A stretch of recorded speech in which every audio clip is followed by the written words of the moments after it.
everyone, and welcome to the final presentation on critical race theory. So this last part will then focus on the sixth tenet of critical race theory, which is interest convergence. Okay, interest convergence, or materialist determinism, is the idea that racism provides advantage to the dominant group. Given this, how can progressive change be accomplished? Well, let's start by thinking of an example. So Brown versus Board of Education ended the separate but equal policies that denied African Americans and other minority groups access to resources from drinking fountains to housing.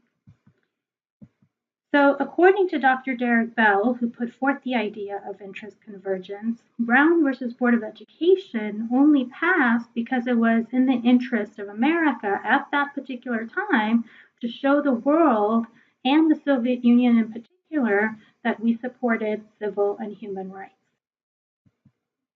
So progressive change is possible when it comes to racial justice, but only when those in power, and in this case white Americans, think that there is something to gain from it for themselves. In other words, the interests of those in power and Americans of racial and ethnic minority background must be the same in order for change to take place. That's the idea of interest convergence.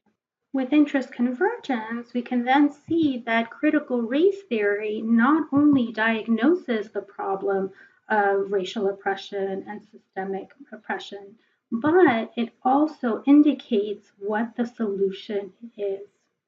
So if race is socially constructed in order to have negative meanings and consequences based on those meanings, then we can deconstruct those concepts. If we have intersectionality of oppressions, critical race theory would suggest, then we have to address those oppressions together, not individually.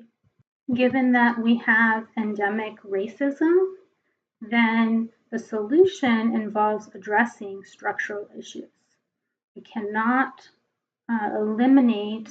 ameliorate oppression and the form of racism if we don't address these structural issues, and etc. So you can go down the 6 tenets and see that it's not only diagnosing what the issue is, but also suggesting the solution. So this is the end of part 7 and the critical race theory series. So to end, I'll give you a more uplifting cartoon here at the end. Education is the most powerful weapon which you can use to change the world. So critical race theory does help to understand the problem of oppression and can be used to understand other types of oppressions based on gender and other forms of identity. But it also can give us the tools in order to dismantle racism and other forms of oppression. So thank you for watching the series, and have a good day. Bye.